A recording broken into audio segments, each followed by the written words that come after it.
वालेकुम गाइस, कैसे हैं आप सब। होप सो आप सब लोग ठीक होंगे। लास्ट वीडियो में हमने जो पढ़ा था, होप सो आपको वो समझ आया होगा। तो अब हम डिस्कस कर लेते हैं next topic, that is basic forces of nature, fundamental interactions. This is our topic name and let us start our lecture.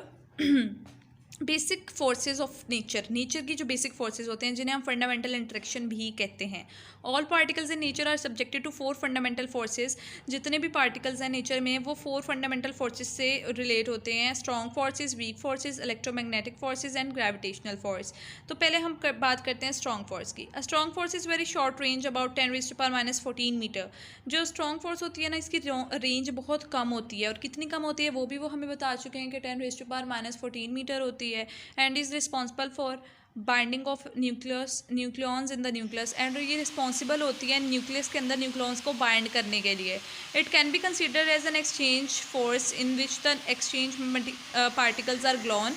इससे हम कंसीडर कर सकते हैं कि क्या कंसीडर कर सकते हैं कि एक्सचेंज फोर्स जिसमें जो है एक्सचेंज पार्टिकल्स ग्लोन कर देते हैं। It is the strongest of all forces. ये तमाम फोर्सेस में से स्ट्रॉन्ग होती है and have been assigned as relative strength 1। और उसको रिलेटिव स्ट्रेंथ 1 असाइन की गई है, किसको? स्ट्रॉन्ग फोर्स को। उसके बाद है electromagnetic force. Fundamentally both magnetic and electric forces are manifestations of an exchange force.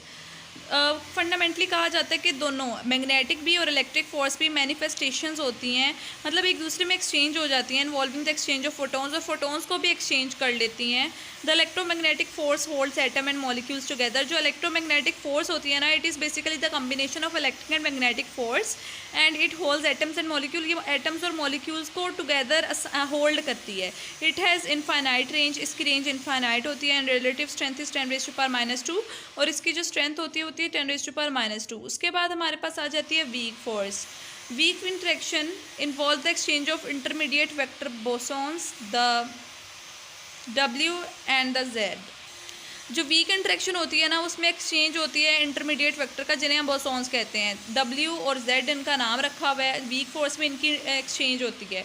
The weak interaction change one flavour of quark into another. जो वीक इंटरेक्शन होती है ना, वो चेंज कर देती है एक के फ्लेवर को दूसरे में। It is very short range, about 0.1% of the diameter of the proton, that is 10⁻⁻18 metre. ये बहुत ज़्यादा शॉर्ट रेंज होती है।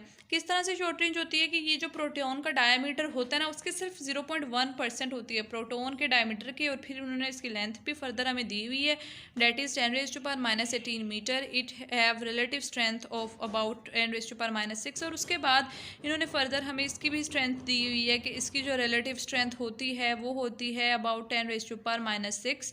होप सो आप लोगों को समझ आया होगा। अब लास्ट वाले फोर्स ग्रेविटेशनल फोर्स आ गई है, उसके लिए हम पेज टर्न कर लेंगे। हाँ जी, तो ये आ गई हमारे पास ग्रेविटेशनल फोर्स। अब लास्ट में हम पढ़ लेते हैं what is gravitational force. Gravity is a long range force. अब एंड जो ग्रेविटी होती है ना, ये एक लॉन्ग रेंज फोर्स होती है। इसकी रेंज बहुत लंबी होती है and is the weakest of the 4 fundamental forces. और साथ ही तमाम जो 4 हमने फंडामेंटल फोर्सेज पढ़ी हैं उसमें सबसे ज़्यादा वीक होती है। Having relative strength of about 10⁻⁻43 metre. और अब उन्होंने इसकी भी रिलेटिव स्ट्रेंथ हमें बता दी कि इसकी रिलेटिव स्ट्रेंथ होती है 10⁻⁻43 metre. Yet it is the dominant force in the universe for shaping the large scale structure of galactic stars etcetera. और ये सबसे ज़्यादा डोमिनेंट फोर्स है जो कि शो हो रही होती है हर जगह पूरे यूनिवर्स में। सबसे ज़्यादा डोमिनेंट फोर्स कौन सी है? ग्रेविटेशनल फोर्स, जिसने लार्ज स्केल स्ट्रक्चर पे जैसे गैलेक्सीज हैं, स्टार्स हैं, सन है, उन सब कुछ शेपिंग में हेल्प आउट किया हुआ है। viewed as an exchanging force। इसे हम अगर एज एक्सचेंजिंग फोर्स देखें, the massless exchange particle is called the gravitation, however it is not confirmed yet।